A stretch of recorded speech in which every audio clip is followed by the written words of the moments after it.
자, 오늘 이제 양키스랑 클리블랜드가 붙는데 양키스가 직전 경기 때 좀 잘했습니다. 그래서 최근에 OPS가 많이 올라왔었어요. 이제 포지션에 남아있는 팀들 가운데서는 가장 OPS가 높은 편에 있다. 707로 올라왔고요. 불펜 방어로 전체 1위입니다. 지금 타격이나 이런 마운드 지표상으로 양키스의 분위기가 상당히 좋아요. 반면 클리블랜드는 빠따도 별로고 얘네들이 자랑하던 불펜도 포스트시즌 들어오니까 살짝 밑바닥이 보인다. 이런 시점이 있습니다. 그리고 양팀에 잘 치는 선수들, 양키스는 지금 OPS가 스탠튼이나 소토 두 선수가 상당히 좋은 모습이고 토레스도 좀 받쳐주고 있고요. 클리블랜드는 이제 로키오라든지 콴, 레인 토마스 이런 친구들을 해주고 있다고 하더라고요. 오늘 이제 선발 맞대결은 게리콜이랑 바이비니까 양팀에 좀 에이스들이 붙는다고 생각하시면 될 것 같아요. 게리콜은 저번에 한번 켄자한테 조금 아쉬운 경기가 있었는데 바이비도 비슷하죠. 지금 여기 아래 보면은 올해 게리콜은 12이닝 동안 5실점, 바이비는 8.2이닝 동안 2실점. 둘 다 특히 이제 바이비 쪽이 많은 이닝을 먹지는 못한다. 이런 아쉬움은 있다는 거고, 게리콜은 원래 통산으로 봤을 때 포시즌에 잘하는 선수였거든요. 근데 올 시즌은 그때만큼은 아닌 것 같기는 하다. 어쨌든 바로 직전 경기에서 에이스다운 모습을 보여주기도 하고, 일단은 뭐 시즌 내내 보여준 거라든지 여러 면에서 아무래도 게리콜이 포지션에서도 강력한 모습도 있고 바이비의 이닝 이팅에 대한 아쉬움이라든지 그런 것들 때문에 선발도 양키스가 살짝 우세인 것 같고, 내일도 뭐 빠따 생각을 하면은 이런 특정 조건들 속에서도 클리블랜드가 포지션에서 빠따도 양키스한테 밀리고 그 컨디션 OPS도 밀리는 상황에 있는 것 같기는 해요. 불펜 역시나 지금 양키스가 클레이 홈즈가 워낙에 잘해주고 있고 루크이버가 어제도 멀티 이닝을 닫아줬습니다. 그래서 지금 양키스가 플레이오프에서 아마 실점이 1점밖에 없거든요. 반면에 클리블랜드는 지금 플레이오프에서 갑자기 방어율이 시즌보다 훨씬 더 안 좋은 2.76 정도로 전체 방어율 1등이었는데 지금은 3점대가 넘어가거든요. 생각보다 클리블랜드가 포스트시즌에서 불펜의 강력함이 묻어나오지는 않는다. 이런 생각들이 들어가지고 이 경기는 저는 어제보다는 좀 더 양키가 편한 경기라고 생각이 돼요. 어제도 이제 그 로돈 대 콥 이런 구도였는데 사실 그거는 로돈이 1회만 넘기면은 7회까지만 가지 않는다면은 잘 막아줄 거다 이런 얘기를 했는데 1회 때 실점 안 하고 6회까지 잘 버텨줬습니다. 아무래도 로돈이랑 콥은 좀 격차가 있었던 것 같고, 오늘은 그나마 클리블랜드가 바이비를 쓰기 때문에 전날보다는 선발 경쟁력이 있긴 하지만은 이거 역시 기본적으로 두 선수의 레벨 차이도 있는 편이기도 하고, 저는 일단 양키스 쪽으로 좋게 볼 것 같아요. 모든 면에서 양키가 우위에 있다 이런 생각이 들고, 어제도 사실 로돈이랑 콥 정도의 대결에서 7점밖에 안 났는데 이런 매치업이라면 저는 오늘이 어제보다도 언더 쪽이 편한 날이 아닌가 이런 생각들을 한번 해보도록 하겠습니다. 한국 경기 먼저 시작을 할 텐데, 직전 경기 때 손흥민 없이 어려운 요르단전을 잘 이기고 왔습니다. 상대가 5-4-1로 내려앉고 막 역습만 하려고 했는데 어쨌든 간에 뭐 전반 내용이랑 관계없이 득점을 했고, 후반전에는 상대가 이제 조금 포문을 열면서 쉬웠었던 것 같아요. 작년에 이제 이라크한테는 아시안컵을 앞두고 한번 이겨본 바가 있었습니다. 우리나라도 지금 뭐 오늘 라인업을 봤을 때는 사실 전방에 오세훈 선수도 저는 약간은 갸우뚱하기는 하거든요. 그래도 뭐 지금 한창 폼이 좋은 황인범 선수라든지 이강인 선수도 직전 경기는 너무 압박에 시달리긴 했는데 오늘은 조금 더 공격에 관여하는 모습 보였으면 좋겠고, 배준호 선수가 정말 잘했었죠. 지금 우리나라가 약간 측면 자원이 약간 좀 공백이 있는 점들 그런 게 아쉽긴 하지만은 저는 개인적으로 서령우 선수도 좀 좋게 봤습니다. 어시스트도 그렇고 나는 크로스의 질 같은 것도 그렇고 빌드업 작업에서 괜찮았던 것 같아.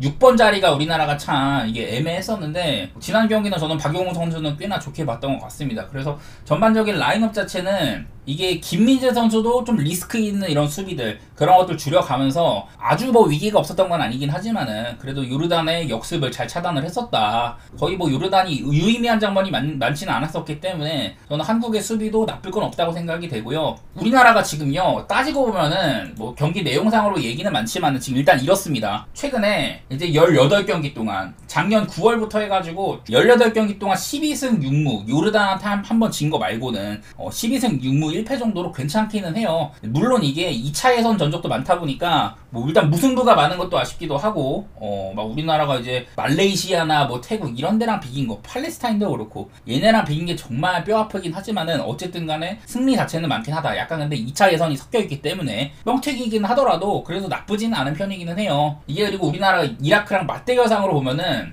옛날에 1982년에 한번 진 바가 있었고 93년까지는 한 번도 못 이겨봤었어요. 맨 왼쪽 보시면은 결과가 있는데 드로우 쭈루루 막 있고 계속해서 이겨보지를 못하다가 2000년대 들어서는 상대전적이 괜찮습니다. 5승 3무 정도로. 그래서 우리나라가 5승 10무 1패거든요. 이라크랑 상대 전적이. 비교적 최근에 21년도 뭐 17년도 이때도 비기기는 했지만은 그래도 어지간하면은 홈에서 지는 그림은 상상이 좀 안 되기는 해요. 분명 최근에 우리나라가 좀 아래급 팀들 말레이시아, 태국, 팔레스타인 이런 애들한테도 한번 비겼기 때문에 충분히 비길 수도 있기는 있거든요. 그런 것들이 보이긴 하는데 반대로 이라크는 아시안컵 조별리그에서 일본한테 승리를 했었어요. 근데 이제 16강에서 요르단을 만나가지고 문제의 이제 그 아이만 후세인이 잔디 먹는 세레모니인가요? 그거를 하다가 퇴장당했죠. 그러고 나서 뭐 패배를 했는데 어쨌든 이라크는 얘네들도 이렇습니다. 그 요르단한테 이렇게 졌던 거 말고는 괜찮아요. 최근 뭐 전적들도 나쁘지 않은 편이기도 하고 물론 이게 여기도 보면은 뭐 필리핀 만나고 뭐 베트남 만나고 이러면서 이라크 역시 이제 2차 예선은 좀 쉬운 상대들을 많이 만났습니다.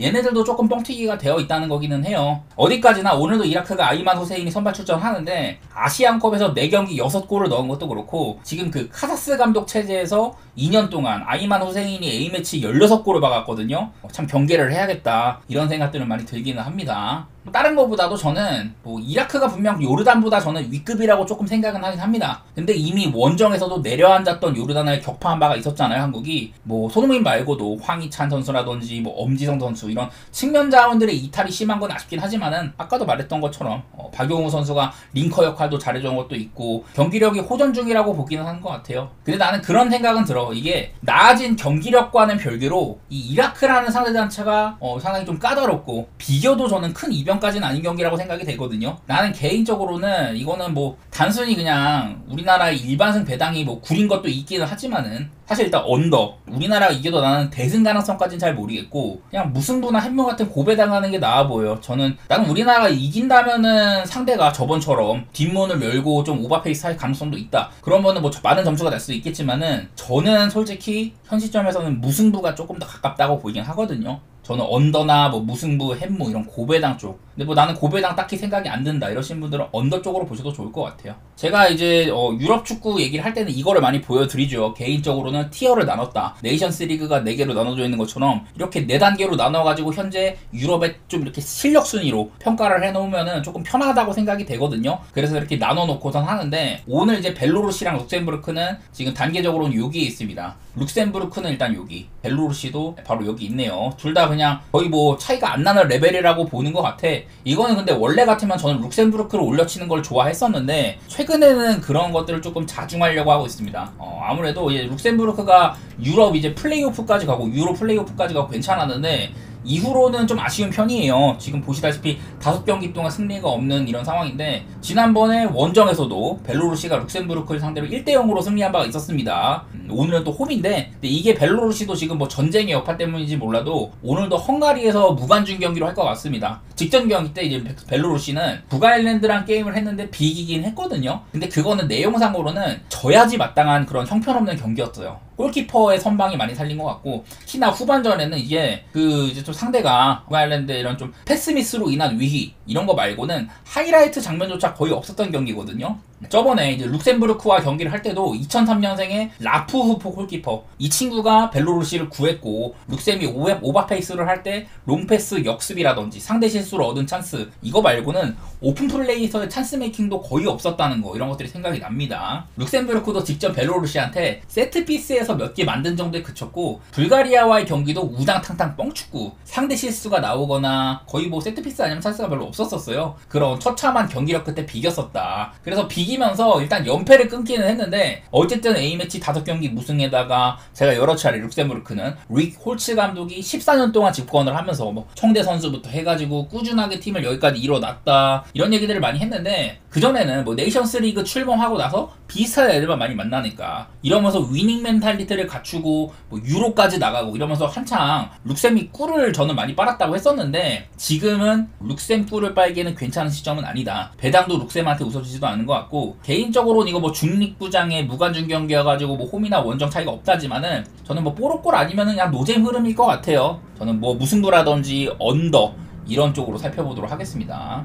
다음은 북아일랜드 대 불가리아 경기 한번 해볼 텐데 둘 다 뭐 좀 아래쪽에 있습니다. 일단은 북아일랜드는 저희 여기 놨고요. 북아일랜드는 C티어에서 조금 아래 그리고 불가리아는 B티어 맨 아래로 놨는데 이게 원래는 불가리아를 저는 CTO에 놨다가 약간 올렸습니다. 그나마 요즘에 조금 괜찮아졌다. 근데 아마 다음에 제가 이거를 수정할 때는 불가리아를 다시 내려야 될 것 같아. 그 정도로 사실 불가리아가 뚜렷하게 좋아진 모습까지는 아닌 것 같아요. 일단 그 북아일랜드도 직전 벨로루시전 오히려 벨로루시한테 훨씬 잘 싸웠습니다. 역습으로 꽤 많은 찬스를 만들기도 하고 오픈 플레이에서는 확실히 더 나았어요. 아까 말했던 것처럼 그 이제 벨로루시의 골키퍼 라프호프의 선방쇼 아니었으면 이길만한 경기였었다. 골대샷도 있었었고 확실히 벨로루시보다는 좋은 팀이라는 생각이 많이 들었었고요. 그리고 뭐 불가리아는 또 한 번 이제 룩셈이랑 무득점 무승부, 앞서 말한 것처럼 처참한 경기력 끝에 그냥 헛 공방전이었었던 것 같고, 좋게 말하면은 A매치 9경기 무패 행진 중이긴 하거든요. 불가리아가 탄자니아랑 한 것도 있고 그러긴 하지만은 어쨌든 9경기 동안 뭐 무패 행진 중이긴 한데 그 북아일랜드한테 1대0으로 이긴 거 말고는 유럽팀한테는 1승밖에 없고 무승부가 굉장히 많거든요. 그만큼 무승부 맛집이기도 하고 비슷한 레벨들끼리 붙다 보니까 네이션스 리그라서 역시나 팀 체급상 북아일랜드를 막 이겨먹을 만한 레벨인지 그거는 저는 좀 애매한 것 같아요. 오히려 저는 북아일랜드가 잘 싸운 편이라는 생각이 들고, 개인적으로는 이거는 또 한번 뭐 무승부라든지 홈팀인 북아일랜드의 햄무 그만큼 막 불가리아로 올려칠 건 없을 것 같아요. 무승부 맛집이라는 거 이게 많이 생각이 납니다. 다음 경기 코소보 대 키프로스 경기 한번 해보겠습니다. 코소보는 일단 여기 C티어에서도 뭐 중위권에 있고요. 키프로스는 D티어에서는 나름대로 위급이라고는 놨는데 사실 뭐 직전 경기를 좀 생각을 해봐야 될 것 같습니다.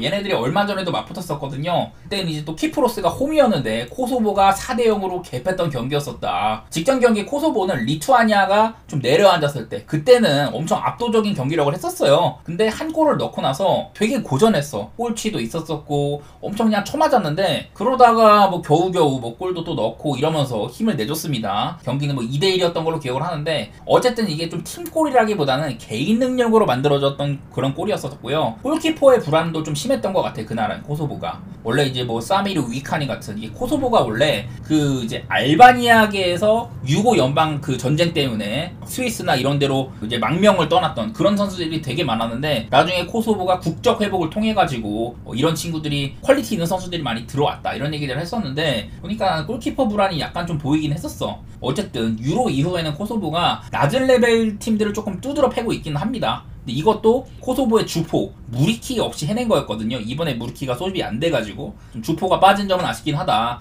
어쨌든 간에 이제 직전 맞대결에서 코소보를 원정 가가지고 4대0으로 뺐었었고, 오늘은 또 이제 홈이기 때문에 저번 리투아니아전처럼 한 골 넣고 좀 가드 올리는 그런 경기는 많지는 않을 것 같아요. 그때는 원정이니까 조금 소극적으로 했을 거라고 생각을 하고, 키프로스는 또 한마디로 직전 경기 루마니아한테 학살을 당했습니다. 그냥 저번에는 이제 홈 장점도 조금 나왔는데 루마니아 정도 되는 이런 팀들한테 그 정도 격차에는 얄짤 없었고, 코소보가 원정이라면은 지난번 루마니아전처럼 아니더라도 저는 고생할 것 같아요. 저는 이번에도 코소보가 막 소극적으로만 안 했으면 좋겠어. 골 넣고 그냥 가드 올리고 막 그러지만 않았으면 좋겠고, 계속해서 공세적으로 한다면은 충분히 마행까지도 볼만한 경기라고 생각이 됩니다. 그 정도 격차라고 생각이 되고요. 리투아니아랑 루마니아 경기 한번 해볼게요. 일단 리투아니아는 상당히 좀 아래쪽에 있습니다. C티어에서도 거의 뭐 바닥급이라고 생각을 하는데, 저는 지금 루마니아는 거의 뭐 이 정도, B티어에서도 최상단에 속한다. 아마 다음번에는 오히려 조지아를 제낄 것 같아요. 그 정도로 좀 루마니아를 좋게 평가하고 있는데, 그 이제 리투아니아도 저번에 이제 가드 올리고 코소보한테 처음에 수비할 때 그때까지는 장점이 안 보였었어요. 오히려 한 골 실점한 다음에 공격적으로 하는 게 훨씬 잘 풀렸었다. 근데 이것도 상대가 코소보여서 그 정도였지, 저는 루마니아한테는 택도 없을 것 같거든요. 확살당할 가능성이 있을 것 같다. 왜냐면 루마니아가 키프로스를 전반부터 3대0으로 개패했었고 또 원정에서 개패했었고, 요즘에 루마니아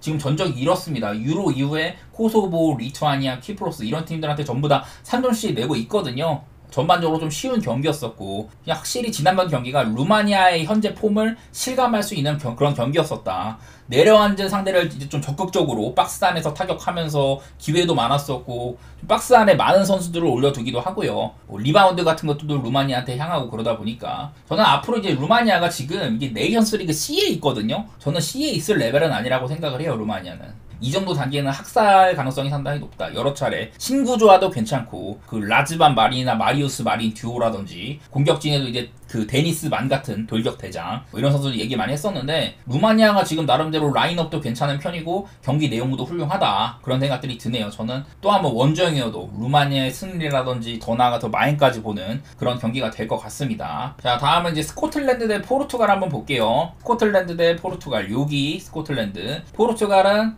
지금 거의 유럽에서 네 번째로 잘한다. 저는 이렇게까지 보고 있는 편입니다. 스코틀랜드가 사실 유로에서 조금 기대를 했었는데 생각보다 별로 못하더라고. 그 이후에도 약간 좀 신통치 않은 모습이 있기는 있어요. 저번에 이제 스코틀랜드는 크로아티아의 막 수비 실책 때문에 선제골을 넣었는데 가드 내리고 박스를 틀어막다가 이제 크로아티아가 측면 공략을 너무 잘해서 역전당했었어요. 아무래도 스코틀랜드도 조금 3백 같은 이런 것들을 쓰다 보니까 측면 수비가 약한 게 눈에 들어왔었고, 근데 이제 포르투갈 같은 경우는 지금 사이드가 포르투갈의 이제 레앙이 직전 경기 정말 미친 포스였거든요. 그리고 이제 포르투갈은 좀 사이드백도 굉장히 공격적으로 전개를 많이 시키잖아요. 필연적으로 이렇게 좀 사이드에서 수적 우위를 포르투갈이 가져갈 수 있지 않나, 그런 이제 전술적인 좀 카운터 같은 것들도 생각이 나고, 스코틀랜드는 역습 찬스도 제대로 못 살렸던 것 같대요. 그래도 좀 공세적으로 할 때는 나쁘지 않긴 했는데 지금 뭐 맥긴이 없는 거 이런 것들 감안을 하면은 그래도 최소한 유로 때보다는 조금 낫기는 하다. 스코틀랜드가 그만큼 유로가 실망스러웠다는 건데, 포르투갈은 직전 경기 폴란드를 좀 쉽게 부쉈습니다. 이게 폴란드가 이제 홈이기도 하고 요즘에 좀 괜찮아져가지고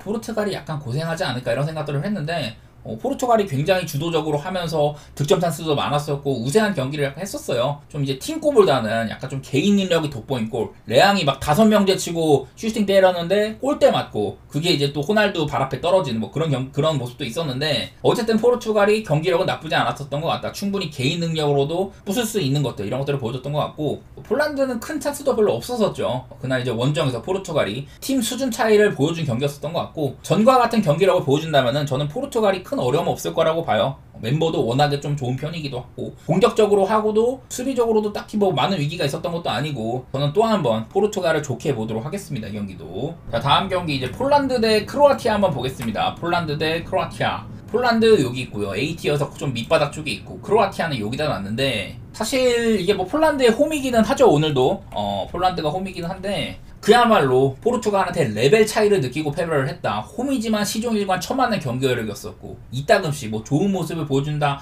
이런 것들도 지엘린스키의 골 말고는 없었던 것 같아요. 폴란드는. 근데 이제 크로아티아는 모드리치는 여전하다. 지금 나이가 막 40줄인데도 저는 모드리치가 괜찮게 보이거든요. 골 먹힌 것도 수시치라는 미드필더가 어린 선수인데 걷어냈는데 빗맞아가지고 뒤로 올랐어. 되게 그냥 어려운 것도 아니었는데, 그런 조기 축구 수준의 클리어링 미스가 아니었다면은 무난하게 이길만 했었다. 좀 이제 리드하다가 수비적으로 할 때는 약간 좀 박스 안에서 찬스 허용한다든지 롱패스의 측면이 뚫리는 모습들 이런 것들이 나오긴 했는데, 좀 중원에서 너무 공격적으로 크로아티아가 압박을 걸다가 스코틀랜드가 찬스 한 번에 한 번 벗겨내고 나서 딱 그냥 찬스 뿌리면은 거기서 역습 허용하는 게 너무 자주 나왔거든요. 그래서 지금 크로아티아는 1차적으로 수비 구심점이 될 만한 선수, 옛날에 이제 뭐 브로조비치 같은 선수, 그리고 이제 맨시티에서 잘하는 코바시치, 이런 친구들이 좀 있어줘야 될 것 같아. 오늘 그런 전술적인 변화를 가져갈지는 모르겠지만은 어쨌든 그런 분들이 아쉬웠었고요. 크로아티아의 직전 경기 중원 약점, 방금 말했던 그런 것들을 생각을 하면은 쉽지 않은 경기일 것 같기는 해요. 크로아티아가 막 포르투갈처럼 상대를 그렇게 체급차를 내면서 두드러 팰 것까지는 좀 기대가 안 돼가지고, 폴란드가 오락가락이긴 하지만은 홈이기도 하고 애매한 공방전이 될 것 같다는 생각이 있습니다. 언더라든지 무승부 정도? 저는 그렇게 좀 볼게요. 아무래도 폴란드가 그나마 요즘에 좀 괜찮아졌다. 이런 것들이 좀 밑바탕이 될 것 같습니다. 자, 그리고 다음 경기는 이제 스위스 대 덴마크 한번 볼게요. 스위스 여기다 놨고요. 그리고 덴마크는 여기다 놨습니다. 덴마크는 꾸준한 것 같아. 유로 때도 그렇고 뭐 예선이나 월드컵 예선 전부 다 일관된 경기력을 보여주고 있다고 생각이 돼요. 수비적으로 탄탄하고. 근데 스위스가 너무 요동치는 것 같아가지고 저는 지금 여기다 놨는데, 경기력 얘기를 해야 될 것 같아요. 특히 스위스가 직전 세르비아 원정에서 너무 힘없는 경기를 이겼었어. 원래 세르비아 대 스위스, 물론 세르비아가 홈이긴 하지만은 스위스가 조금 힘을 낼 법한 그런 격차라고 생각을 했는데 생각보다 아무것도 못하더라고요. 페널티킥을 이제 뽀록으로 얻어냈는데 못 넣은 것도 있었고, 스위스가 많이 꼬이기는 했지만은 좀 불운한 자책골 실점을 하고, 후반전에는 뭐 페널티킥 미스에다가 여러가지로 스위스를 그냥 올려칠 수 없는 경기력이었던 것 같아요. 원래도 이제 스위스가 월드컵이나 유로 이런데 단골 손님이잖아요. 직전 유로에서도 막 이탈리아를 진짜 제대로 격파를 하고 이런 것들이 있긴 했는데, 글쎄 요즘에는 끝나자마자 좀 확연히 별론 것 같기는 해. 스위스가 지금은 직전 경기가 너무 아쉬웠었고, 반대로 이제 덴마크, 스페인이 제가 지금 소집 수비 명단 같은도 그렇고 부상이 너무 많아가지고 라인업이 아쉽다 이런 얘기들을 했는데 어쨌든 간에 스페인은 여전히 볼은 잘 찼거든요. 근데 덴마크는 잘 막아선 게임이었었다. 좀 이제 실점도 불운한 굴절샷이었었고 승점은 못 챙겼지만은 분명히 이제 스페인 같은 세계 최강급의 팀들도 덴마크 뚫기가 생각보다 어렵다. 이런 것들을 각인시켜줬던 경기인 것 같습니다. 덴마크는 저는 일관된 경기력을 보여주고 있다고 생각을 해요. 지금 상태의 스위스라면은 저는 홈에서 나는 장담 못한다고 생각해. 개인적으로는 저는 이 경기는 덴마크의 프렌이라든지 어떻게 보면 저는 덴마크의 원정승 가능성도 한번 내다보도록 하겠습니다. 아마 상대전적 같은 것들도 보면은 그렇게 막 엄청 웃어주지는 않아요. 덴마크가 홈에서만 많이 이기고 원정에서는 이렇게 거의 다 비기거나 이런 것들이 많았는데 어쨌든 덴마크가 스위스 원정에서도 많이 만난 건 아니어도 바로 이제 뭐 2023년에도 두 번이나 만났으니까 나쁘진 않았었다. 그냥 그런 것들을 좀 얘기를 할 것 같습니다. 비교적 그 이제 덴마크의 꾸준한 경기력 이런 것들을 조명해보고 싶고요. 그리고 이제 스페인 대 세르비아 얘기해볼게요. 스페인 대 세르비아. 스페인 뭐 유로 우승팀답게 일단은 맨 위에 놨습니다. 뭐 단순히 유로 우승뿐만 아니라 지금 유럽에서 축구 제일 잘한다고 생각을 하고 세르비아는 A티어에서 거의 뭐 좀 아래쪽에 놓기는 했어. 두 팀 간에 분명히 이런 같은 A티어여도 좀 레벨 차이는 있다. 이렇게까지 보고 있는 편이긴 한데 저번에 세르비아가 홈에서 무승부를 연출했던 바가 있었습니다. 아무래도 이게 스페인이 지금 유로에서 주전급으로 뛰었던 선수들 가운데 절반가량이 지금 빠져있거든요. 이번엔 라민 야말까지 햄스트링으로 또 빠졌어. 그래서 지금 로드리, 카르바할, 다니 올모, 르 노르망, 니코 윌리엄스 여기다가 라민 야말까지 되게 지금 전력 이탈이 심한 상태예요. 이 정도의 선수들이 빠진 게 좀 공백이 메워지지 않는 것 같다. 분명 이제 직전 경기 덴마크가 탄탄한 팀인 것도 맞지만은 스페인도 공격 작업이 아주 원활한 것까지는 아니었었는데 그래도 뭐 축구 DNA가 있는 만큼 패스워크 같은 것들은 괜찮았었어요. 근데 뭐 수비맨디의 골도 굴절이었었고 분명히 좀 스페인이 타격은 하는데 정타는 별로 없었던 느낌 그런 느낌이었었고 그래도 뭐 스페인이 흔들릴 것 같진 않아. 아무래도 이게 제일 큰 것 같습니다. 지금 보면은 이제 스페인의 홈전적을 한번 말씀을 드릴 텐데 여기 보면은 이제 2018년에 네이션스 리그에서 잉글랜드한테 한번 진 적이 있었거든요. 이후로는 쭉 보면 뭐 중간에 패배가 몇 개 있는 것 같지만은 여기는 이제 스위스 상대로 네이션스 리그 홈 경기 이거 얼마 전이죠. 이때 졌던 거 말고는 이 콜롬비아라는 것도 중립구장 그리고 프랑스라는 것도 중립구장 이건 이탈리아고 아래에 있는 건 아마 런던일 거예요. 이렇게 중립구장에서 패배한 거지 스페인의 홈에서는 졌던 게 아니다. 최근 한 6년 동안 스위스한테 한번 발목 잡힌 거 말고는 패배가 없다는 점들 이런 것들이 어쩔 수 없이 스페인은 봐야 되는 부분이기는 해. 근데 아무래도 이제 야말까지 없으면은 오늘 스페인이 좀 공격 쪽에 오야로사발이라든지 뭐 모라타, 바에나, 호셀루 약간 좀 밋밋한 공격 자원들이 있을 것 같거든요. 세르비아는 뭐 저번에 이제 홈에서 주도권은 쥐었지만은 밋밋한 경기 운영이었어요. 얘네들도 전반 막판에 그 스위스한테 세트피스 뽀로골이 있었고 스위스가 못해가지고 잘 풀린 거였었거든요. 이것도 뭐 리바코비치 골키퍼가 페널티킥을 막아줘서 그렇지 아니었으면 좀 양상이 바뀔 만도 했어. 스위스가 PK 미스를 해서 그랬던 것 같고 스페인 입장에서도 세르비아가 덴마크보다는 상당히 편할 것 같기는 해요. 수비적인 조직력이나 이런 부분에서는. 근데 뭐 저번에 원정에서도 무득점에 그친 것도 있고 그때보다도 라인업이 오늘 스페인이 더 구릴 것 같다 이런 생각이 들어가지고 저는 오늘도 스페인을 그렇게 높이 치지는 않겠습니다. 세르비아가 이프렘배당이 이 정도 수준이면 저는 괜찮은 것 같아요. 나는 그러니까 스페인의 마행 가능성 이런 것들보다는 차라리 세르비아의 이프렌을 보겠다. 언더 같은 것들 이렇게 생각 좀 해보도록 하겠습니다. 자 그리고 이제 남미 예선 쪽으로 가보도록 할게요. 자 오늘 이제 콜롬비아 저번에 이제 볼리비아한테 한번 패배를 했습니다. 볼리비아가 원정에서의 이런 남미 예선 무승 이런 것들도 칠레 상대로 해내기도 하고 요즘에 볼리비아가 조금 괜찮아졌다고 하지만은 근데 이때까지만 해도 콜롬비아가 A매치 30경기 연속 무패 행진 중이었었거든요. 근데 그거를 깨뜨린 경기였었다. 콜롬비아는 볼리비아 원정에서 좀 깨졌었고 아무래도 이게 무지막지한 고산지대인 점을 좀 감안을 해야 될 것 같아요. 제가 원래 경기 전에도 그 볼리비아의 수도 라파즈가 고도가 3600인데 콜롬비아의 보고타도 한 2600 된다. 그러면서 콜롬비아가 그렇게 고전할 것 같지는 않다. 이런 얘기들을 했는데 경기를 보니까 되게 고전했었어요. 분명 이제 내용상으로는 찬스를 많이 놓친 것도 있는데 콜롬비아는 좀 이제 맹렬했던 기세 얘네들이 되게 막 경쾌한 볼도 차기도 하고 기민한 움직임들 이런 것들이 많이 보이는 팀인데 그런 게 좀 안 나왔던 것 같아. 볼리비아 상대로는. 그래도 오늘 또 콜롬비아를 좋게 볼 수밖에 없는 게 이게 제일 큰 것 같아요. 지금 보시면 이게 콜롬비아의 홈전적인데 월드컵 남미 예선에서 페루한테 한번 패배한 다음에 그 이후로는 A매치 30경기 동안 무패 행진을 달렸었고, 그리고 그 기간 동안 성적이 이랬었습니다.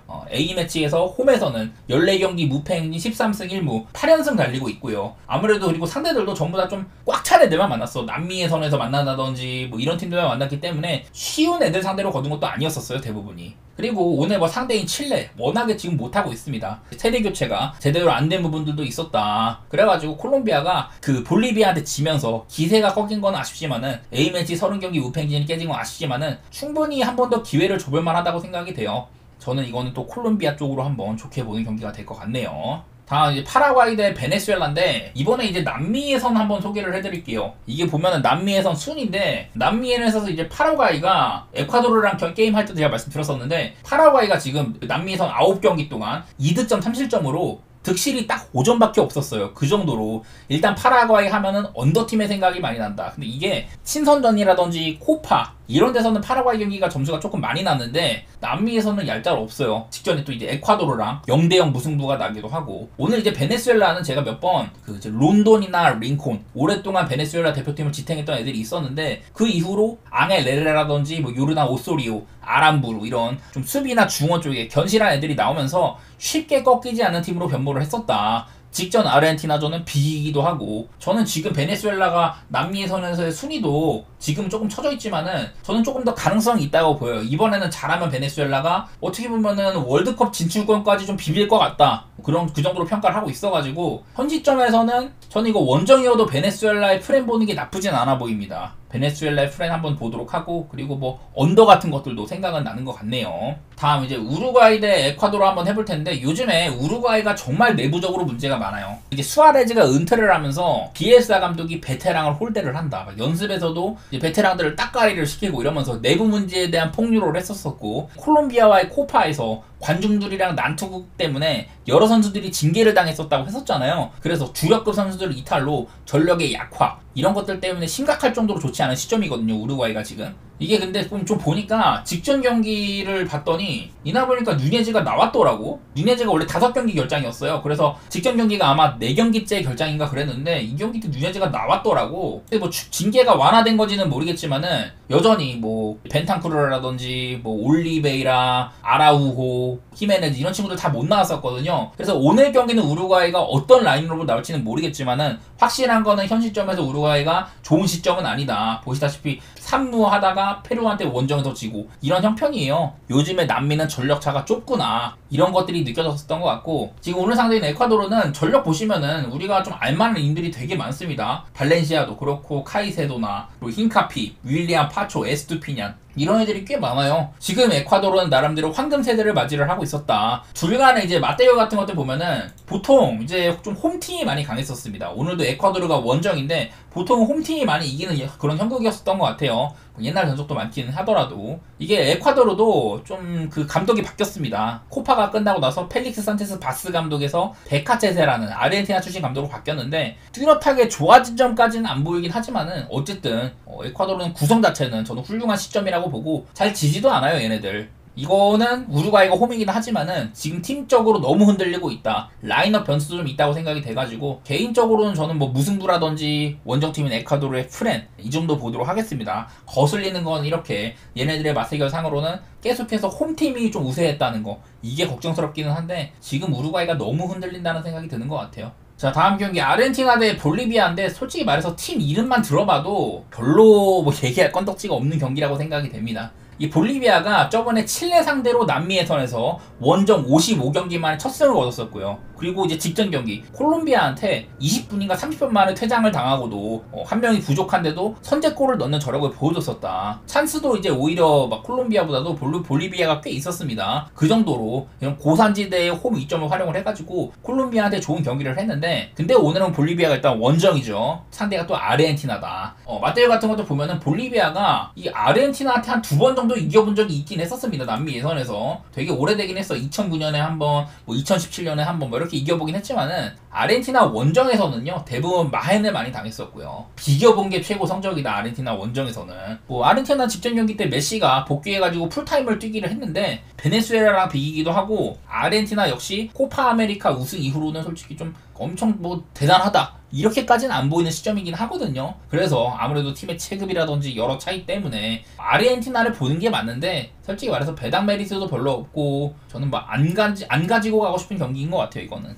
뭐 다음 경기도 비슷합니다. 브라질 대 페루 경기인데, 페루가 직전 경기 때 우루과이를 홈에서 잡았잖아요. 이게 또 브라질도 지금 보면은 분위기가 되게 안 좋아요. 심지어 이제 룰라 대통령이 해외에 있는 선수들 대신에 자국 리그 선수나 뽑아라, 뭐 이렇게까지 얘기를 했었어요. 뭐 사실 여부를 떠나가지고 그만큼 브라질의 현재 분위기가 좋지가 못하다, 이런 건데, 지금 브라질은 비니시우스도 소집이 안 됐었고 이번에 예상 라인업이 이렇습니다. 우리가 알만한 뭐 하피냐라든지 뭐 사비우, 로드리구, 뭐 브루노 기마라이스, 뭐 이런 선수들 많이 있는데, 사실 보면은 좀 자국 리그 선수들도 많이 섞인 편이고, 우리가 생각하는 옛날 브라질의 전력을 그거로 생각하면은 좀 많이 아쉬워요. 예상 라인업조차 이게 과연 브라질이 맞나, 이런 정도 생각까지 들고, 직전 경기 칠레전도 칠레가 워낙에 바닥이었잖아요. 그것도 극장골로 겨우겨우 이겼다. 이런 점들이 많이 좀 브라질을 좋게 볼 수 없는 요소이긴 합니다. 근데 그나마 오늘은 또 이제 브라질의 홈이거든요. 브라질은 상대 전적 같은 것도 보면은 일단 홈에서는 대부분 페루 상대로 많이 승리를 했었다. 근데 이제 2019년에 한번 페루한테 이렇게 좀, 이건 아마 중립구장이었나 그랬던 것 같은데, 무튼 한번 진 적이 있었었고, 대부분은 브라질이 많이 이기긴 했는데요. 최근에는 그렇게 막 큰 점수 차로 이기는 것도 아니기도 해. 다만 어디까지나 오늘은 브라질의 홈이잖아요. 이게 제일 중요한 것 같아요. 지금 이게 화면에 나오는 게 브라질이 남미 예선에서 홈 경기를 했을 때 그건데, 이제 한창 안 좋았던 티테 감독 마지막 시기, 남미 예선에서 3연패까지 처음으로 했었던 그 시기에 아르헨티나한테 한번 홈에서 잡힌 거, 브라질이 여태 남미 예선에서 홈에서 유일한 패배입니다. 여태 브라질이 홈에서 남미 예선 48경기를 했는데 1패가 있고요. 그 외에는 쭉 보면은 패배가 없었어요. 37승 10무 1패. 이게 브라질의 남미에서 홈 전적이거든요. 상대가 뭐 아르헨티나나 뭐 우루과이, 콜롬비아도 아니고 페루다. 아무리 생각해도 이거는 브라질이 그래도 홈에서는 흔들리진 않겠구나, 이런 생각들이 들었었고요. 페루도 지금 남미 예선에서 거의 뭐 밑바닥에 있어요. 페루가 지금 뭐 칠레 다음으로 윗순위이긴 한데 승점도 1점 차이밖에 안 나고, 남미 예선에서 거의 뭐 밑바닥에 있는 팀이고 좋지 않은 시점에 있다. 저번에 제가 페루가 남미에서 주전들의 평균 연령이 가장 높은 팀이다, 이런 얘기를 했는데, 그나마 이제 최근 A매치 주간에는 좀 라파둘라라든지 뭐 미겔 트라우코, 레안토 타피아, 이런 베테랑들을 소집하지 않고 있거든요. 팀적으로 좀 과도기에 있다고 생각도 되고, 뭐 그나마 우루과이한테 예선 첫 승을 뽑아내면서 분위기 반전을 성공하긴 했지만은, 그렇다고 해서 브라질한테 뭐 유의미한 결과를 원정에서 가져가긴 힘들 거라고 보고, 저는 뭐 브라질 승 쪽이라든지 뭐 마헨 이런 쪽으로 볼 텐데, 브라질이 지금 무난하게 막 보기 좋은 그런 시점은 아닌 것 같다는 생각이 드네요.